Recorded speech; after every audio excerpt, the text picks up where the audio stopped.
नमस्कार, सुप्रभात। श्री श्री गुरवे नमः। सकल गुरुर चरणे आमार शतकोटी प्रणाम। तत्सह सकल भाई बोन बंधु बान्धव ओ जारा এই ভিডিওটি দেখছেন সকলকে জানাই আন্তরিক ভালোবাসা। আজ নিয়ে এসেছি গ্রাম বাংলার মেয়েদের পুজো পার্বণ নিয়ে। আজকের আলোচনা ইতু পূজা নিয়ে। আপনারা কি জানেন এই ইতু শব্দটি কোথা থেকে এসেছে? এই ইতু দেবতা আসলে কে, কিভাবে করতে হয় ইতু পুজো,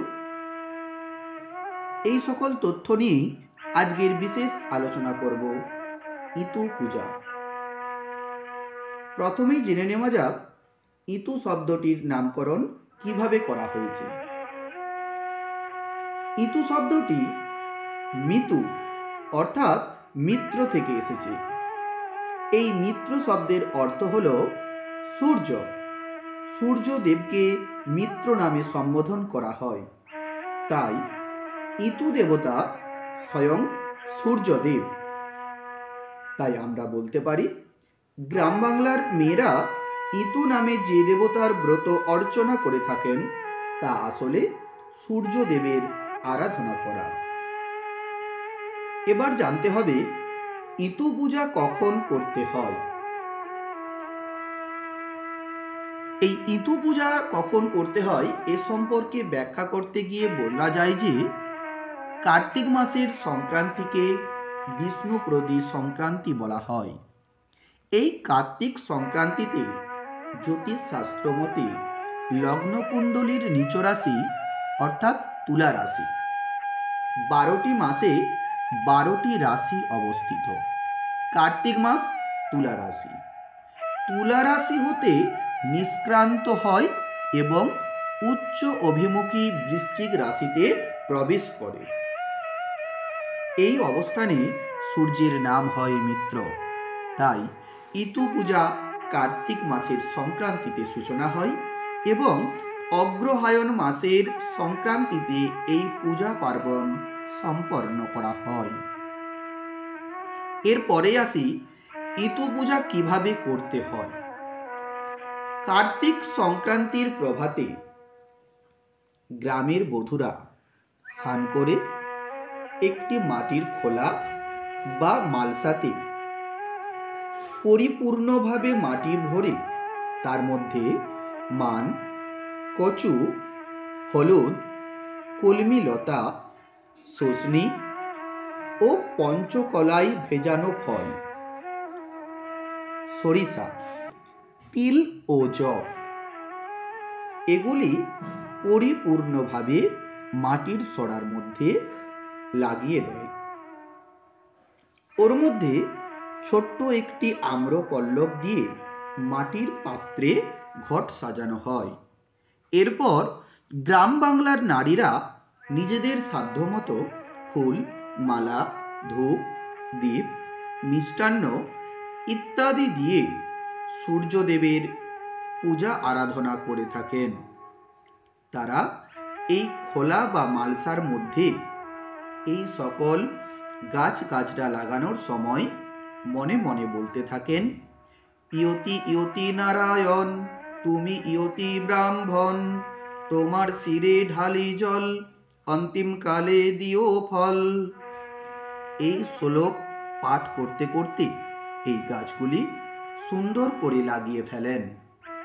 এবার আমরা জেনে নেব এই ইতু পূজার মন্ত্র কি।